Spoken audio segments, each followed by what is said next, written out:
আমি রাজনন্দিনীকে হেল্প করতে পারিনি, কিন্তু আমার মনে হচ্ছে তুমি কোনো বড় বিপদে পড়তে চলেছো। একটা জিনিস খুব পরিষ্কার, কি? ওর কোনো অসুখ নেই।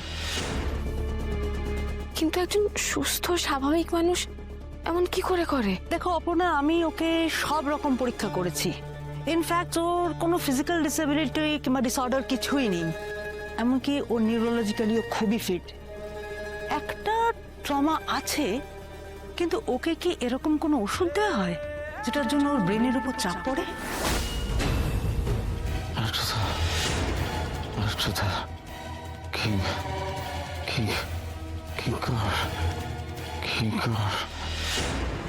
আমি রাজনন্দিনীকে হেল্প করতে পারিনি, কিন্তু আমার মনে হচ্ছে তুমি কোনো বড় বিপদে পড়তে চলেছো।